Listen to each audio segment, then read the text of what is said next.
Welcome, everyone. This is Nichel Anderson for my podcast show, Nichel Anderson Short Stories and Beyond. Guess what is today? Today is the finale of my last podcast episode for my season 1 2017-2018 for this podcast show.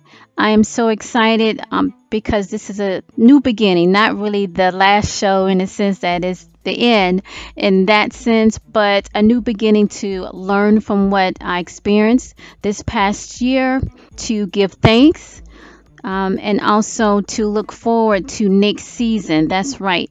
I will keep this podcast because I love writing stories for those that have been following me, and I have said that before. I'd like to continue this journey with MOLIAE, plus to roll out some new stories in a different time frame, not dealing with ancient Egypt, but modern day stories, or maybe touch into my Harlem Renaissance. If you've been following me on my podcast, I mentioned that I used to write for the Harlem Renaissance. I had a column, and that's how I just really fell into W.B. Du Bois and all of those talented people during that time of artists in different aspects, from writing to painting to poetry, so forth. And anyhow, so I want to write about that time as well in short stories. Now, this particular podcast, if you've been following me, pretty much I release clips. I sometimes release full short stories, but this is considered premium content. So most of the time, those clips are giving you a taste of what's going on and continuing on to the next week. But as well, each one, you have to become a patron to be able to get the full short story. But this whole year, as I went ahead and embarked on this journey, I think I really love the part that people are getting more engaged in the storyline, especially that I focused this whole year on MOLIAE, which of course I'm going to continue that because that is my heart and joy. That's what started off to me to continue to write. That was the first manuscript before I even wrote that business book, trying to help people in corporate America or in the corporate business life. So that was the first experience of realizing that I was a writer and that was my calling to do. But at any rate, this is the final show for 2017 to 2018 when I decided, you know what, I'm going to expand out from my other podcast, Surviving Your Journey Towards Success. Please subscribe to that. And focus on my writing. That way I can continue to keep the story along, especially MOLIAE, which stands for Moments of Love in Ancient Egypt. And while I'm still in the process of preparing to return that to the stage, it will be the third time. I haven't announced it yet. It will be soon. In the meantime, I'm able to write, which I love to do, this type of writing. I'd love to do this, as well as doing self-help, motivational type teaching. I love that as well. But I always love reading different types of subjects, and this right here is my heart of gems. So this particular week, I have some special guests. Mr. Victor Dowell and Reese Haines has joined in to read some lines of some characters. Pretty much Victor Dowell will be reading for King Mahlon. Reese Haines will be reading for Comrade Jetur. Now he's the general at this point. If you've been following these episodes, he became general. That episode was titled When a General is Born. You can check that out.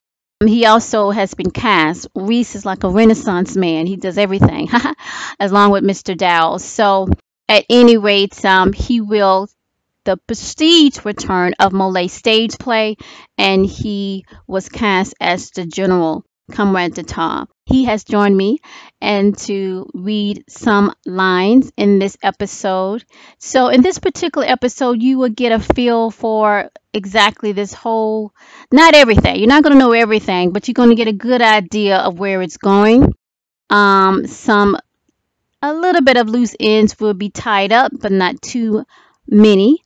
And you get to actually kind of get a feeling of perhaps how season 2 will roll out. Of course, I'm going to surprise you. It's going to be not really you expected. Of course, I'm going to have new characters because, as I mentioned last year, I thought this would be also good for me to write and also introduce new people to the storyline of MOLIAE. So by the time I announced that the stage play, this is the one date we're ready to roll this out for the prestige return of MOLIAE stage play, you will be able to really connect to the characters, those main characters that surround Princess Amina. And Princess Amina, of course, is the future daughter, as we're talking in this season, season 1, of King Mahlon and King Hagar. But it was through Princess Amina that I wrote the book Mitsrayim. Mitsrayim book is based on MOLIAE. So that was the production it made from my book. But at any rate, this particular episode is going to close some doors but open a little bit to the unknown.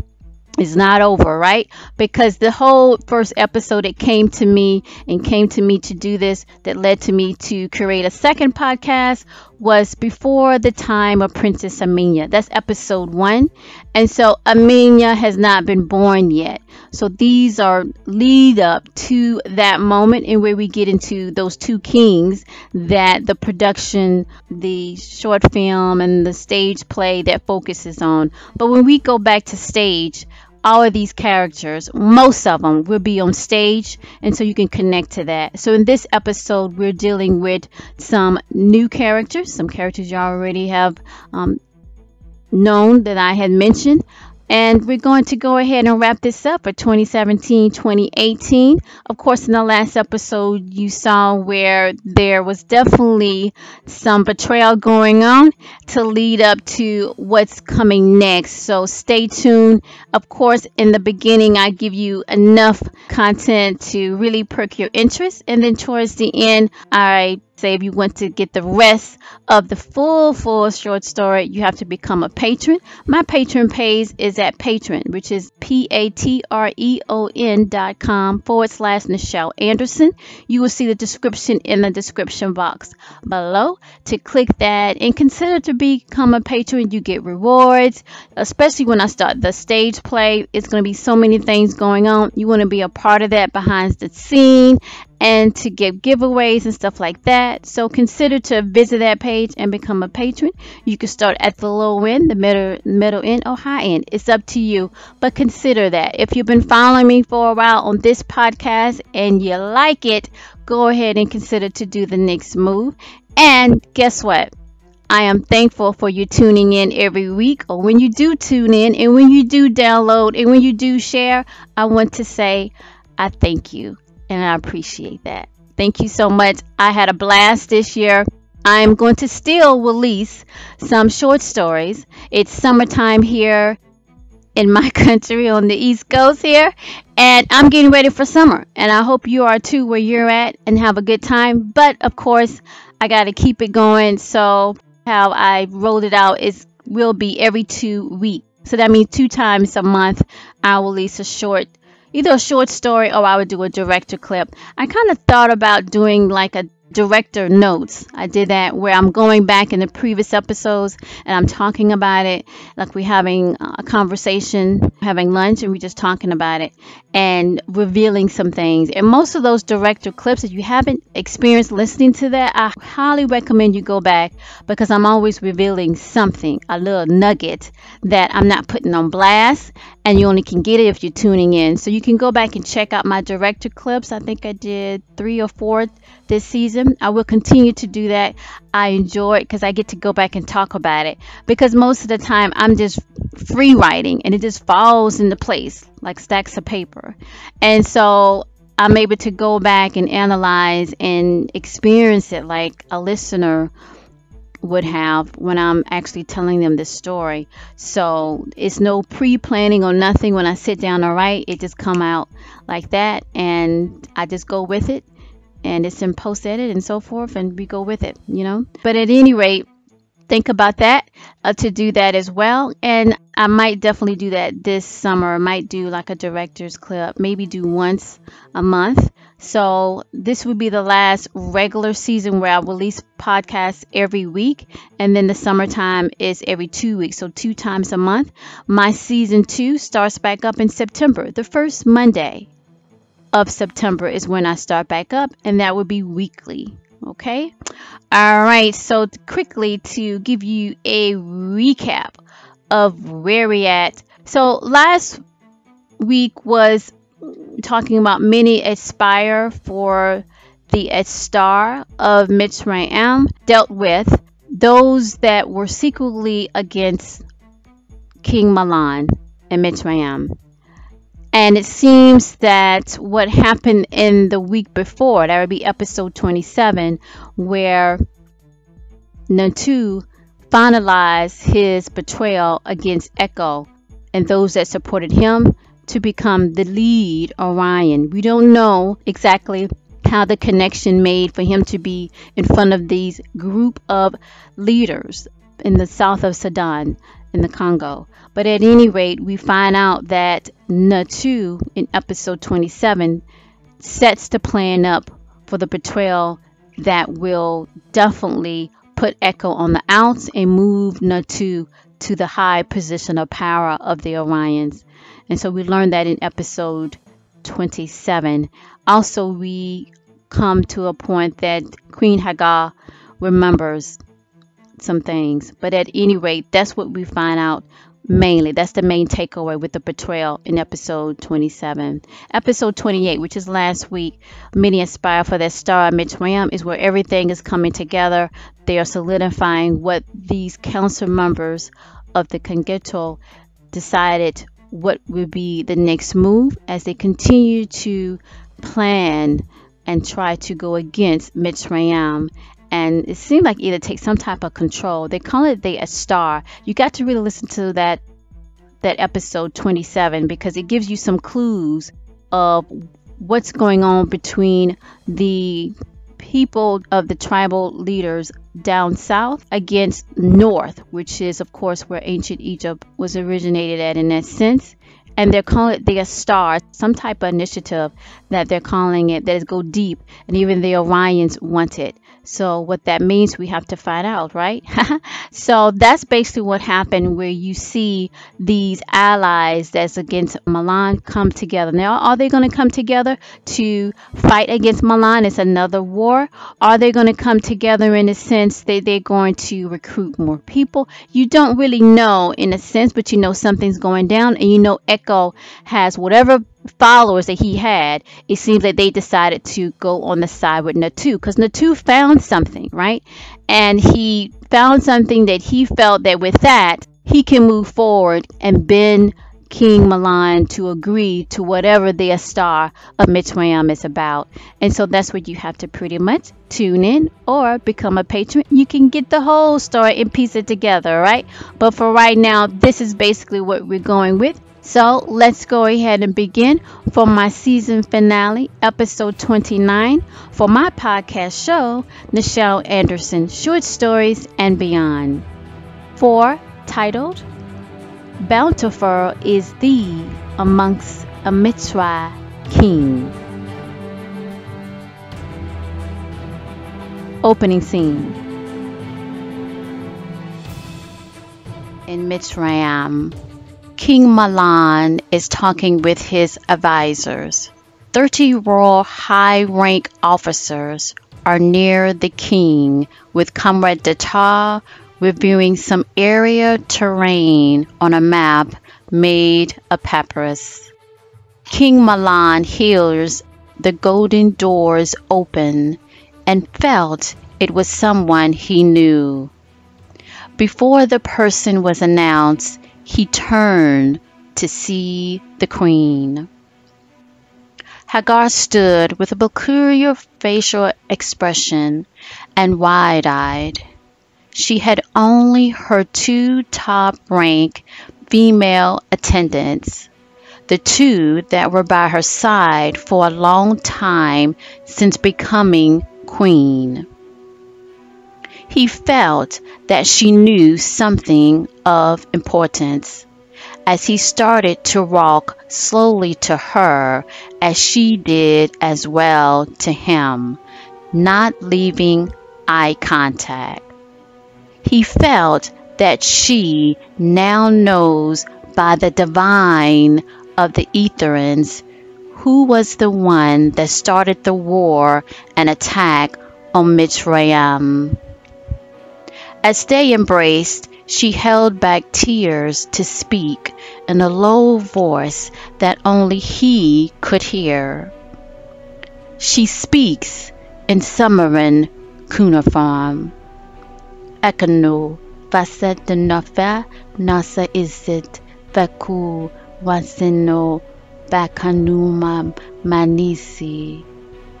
Translation: I know to whom planted such deeds against you. It is Famano. He knew the Orion. Not letting go the embrace, King Mahlon nods. Only a moment later, they step back, and Queen Hagar bows her head before the king as her two lower royal attendants step forward near the queen. King Mahlon turns to face the others at a distance, as by then they too felt something important has been revealed. Silence filled the room before King Mahlon spoke with authority.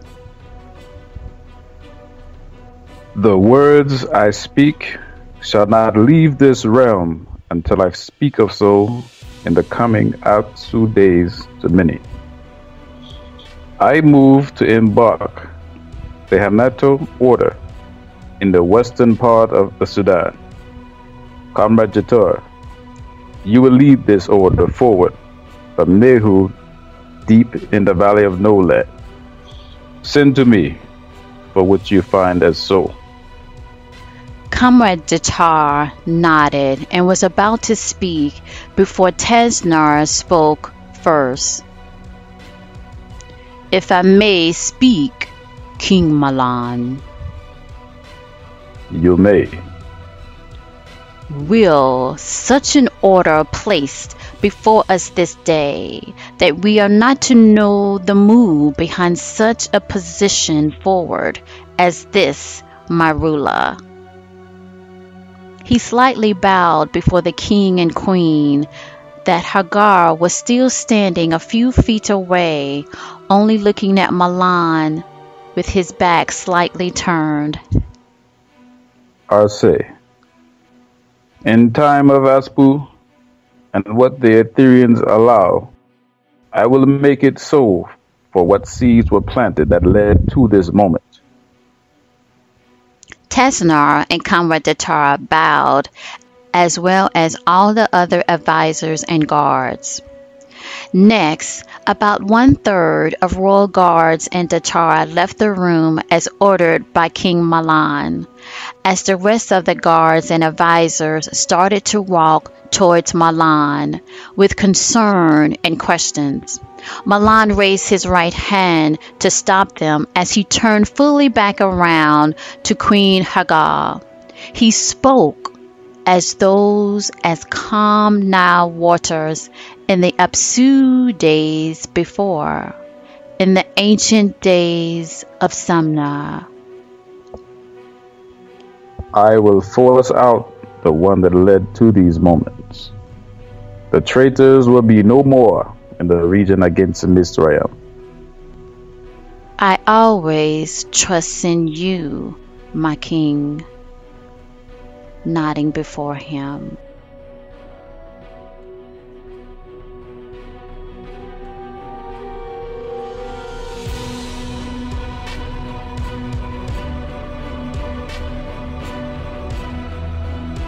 Scene 2. Days of Apsu. And 3 days later, before word reached back to King Mahlon, he was in the royal Manite room. He was even more stronger and bolder as his runes were fading, giving him the insight that soon everyone would know of this day and beyond. Suddenly, The private entrance to the Mitsrayim room opened, and he stopped writing in cuneiform on papyrus to see to whom was entering as such. It was Comrade Jetur with a rolled-up papyrus message. King Mahlon read the contents written in a secret code of military knowledge of those days of canoe. Before he could speak, he saw Queen Hagar enter into the room chambers. The doors closed behind her as the two stood a few feet away. Leave in the early dawn. Only bring the first half of my royal guards, along with the Nontu soldiers from Ganeto. As you wish, my king, said Comrade Jetur, bowing before Mahlon and then turning to leave. He also bowed before the Queen Hagar before leaving the royal chambers. Queen Hagar spoke. In this day you are bountiful and will be beyond. The Etherians have spoken this to me. Arce. Silence filled the royal chambers as the ripple of Nile waters could still be heard in the distance.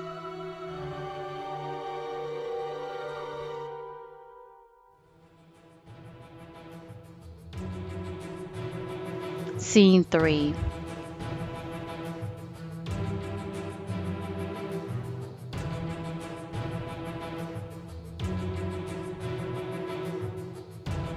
Four days later, on the opposite side of Nontu, there were deep tunnels in the size of two rivers enter one. Echo was talking to a few that had not betrayed him as of yet. Suddenly, there was commotion from the far end of the tunnel. The 10 Orions guards surrounding Echo and his advisors quickly started to depart towards the commotion. But Echo stopped them to wait, for he felt something was coming bigger than them. Lights started to flicker. The Orion guards stood in position with their weapons. Moments later, that seemed like eternity as Echo feared continued to increase from deep within, to whom had successfully overhanded his border of guards and discovered his location in the cave within Tamat. Suddenly, there were over 20 Mitsrayim royal guards entering the cave with weapons drawn on them. Out of nowhere, Comrade Jetur not only seemed taller, but was gleaming in his recently ordained general of Mitsrayim army. His attire was made up of 12 gemstones and golden breastplate, as well as a royal matching linen attire. Comrade Jetur speaks as he was in the middle of the main to where Echo stood. We meet again, only this moment I see your face clearly without your mask. Echo was about to speak, but Comrade Jetur raised his hand to stop him.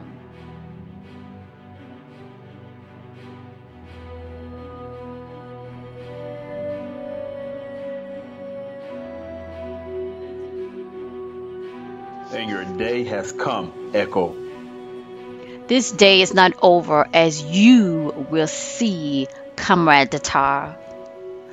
And you will see, for what I speak is more truth than your words this day.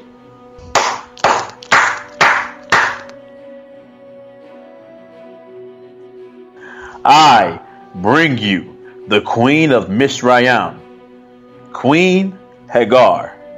You shall bow before a Mitsrayim royal.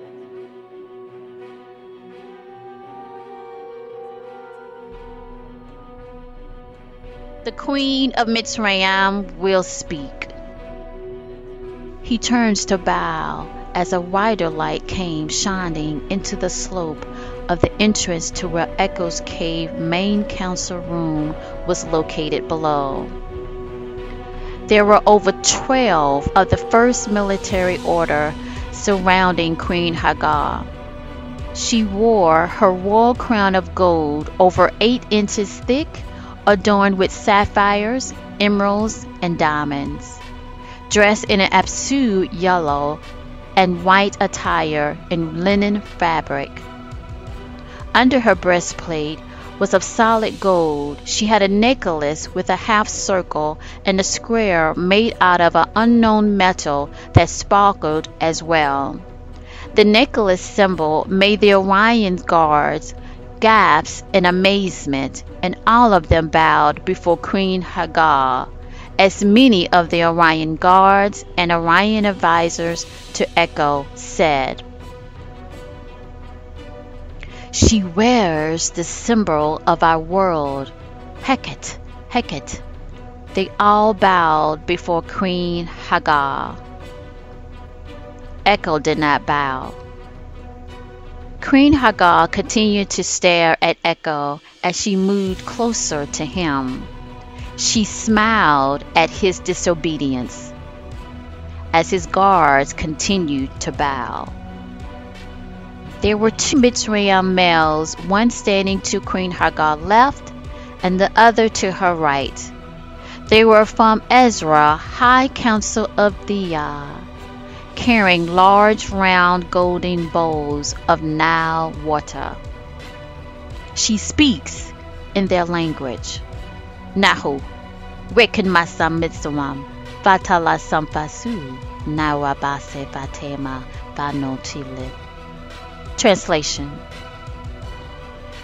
Now you want Mitsrayim. You have us in your domain of dirt and decay. Failure is upon you. Echo responds in his language to the queen. Vesla Nadret Halad Balfu Krenahaga. Translation. Never will I bow before the Queen Hagar. Echo reached for his sword so fast, but he quickly was the one shocked as Queen Hagar raised her right hand with a force that seemed to shook the domain of Echo Cave.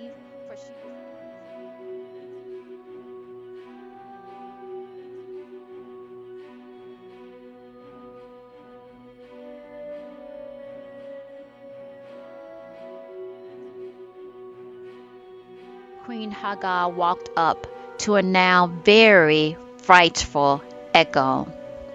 Although he quickly masked it as his many years in combat taught him so, but he knew that the time had passed to overthrow the rule of Queen Hagar in this domain. So he bowed to the queen. Queen Hagar was only a few inches from him. She speaks. Your aim against my king was not wise on you and your advisors move from Mitsrayim. Echo. I was ordered as such. As he felt her telepathic abilities were entering his mind unstoppable of control.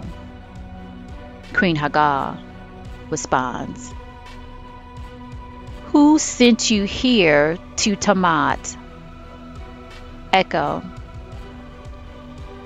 From the second order of the Orion sector.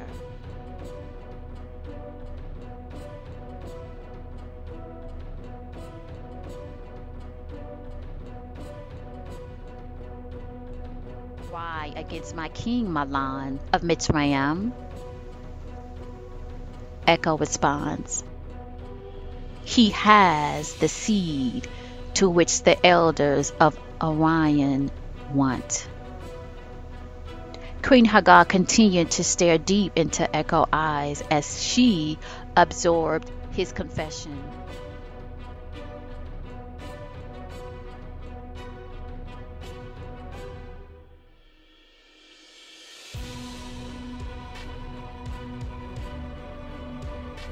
She returned the stare into Echo's eyes before she spoke with force of those of the ancients. At this moment, you shall meet my king.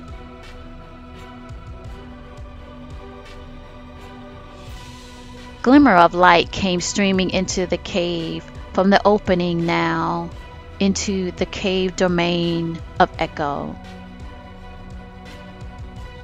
Two Mitsrayim guards dressed in another higher rank attire, those of the General Council of Mitsrayim, came in first, and then what seemed like eternity, King Mahlon walked in with 4 of the high royal rank of Mitsrayim General Council guards. King Mahlon wore his Mitsrayim crown of solid gold in 12 inches thick and adorned with emeralds, diamonds, sapphires, and rubies. He was dressed in royal attire of mostly white with gold yellow linen fabric that draped across. King Mahlon had solid gold bracelets along with his matching royal breastplate given to him by the ancients. Queen Hagar speaks. You shall bow amongst the bountiful ruler of Mitsrayim, King Mahlon. Everyone bowed. Echo was the last one, but only slightly still, watching King Mahlon approaching farther into the cave. King Mahlon stopped a few feet away from Echo as his royal guards stood a few inches from him. Your ties to Fatum is no more. This is the day you see me. Echo was stunned, and he knew he was trapped.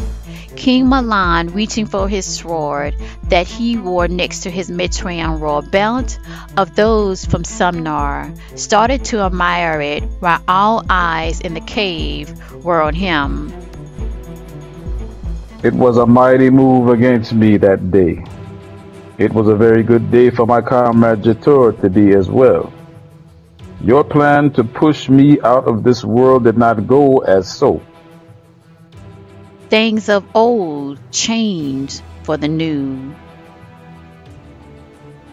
Words of you are of an old warrior indeed. King Mahlon continued to admire his sword and suddenly moved it to each side of Echo's ear as silence engulfed the cave.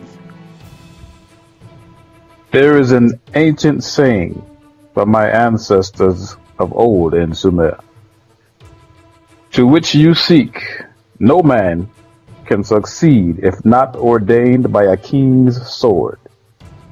Echo's eyes grew wider than ever before. Your move against me was of naught to what the gods have bestowed. Now, you shall drink your fate unto the unknown.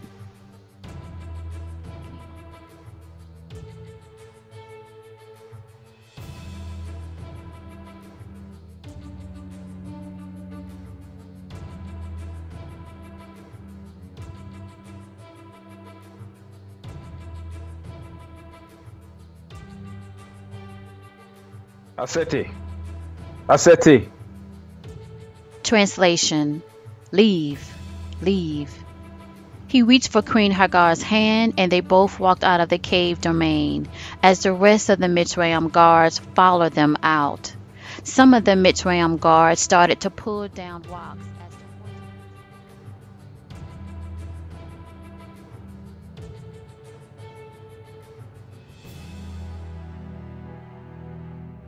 out and fight the remaining Mitsrayim guards, but Echo ordered them to stop, as he knew it would be futile. Hekanum balakanu. Translation: hold down, the king has spoken. Outside of the cave, King Mahlon was holding Queen Hagar as the Mitsrayim military, led by Comrade Jetur, started to board up the secret entrance to the cave. Only Mitsrayim guards were preparing their departure back to Mitsrayim. King Mahlon, still holding Hagar close, spoke into her ear of the near future. In Anum, all things are possible. Ashe. It will be so. End scene.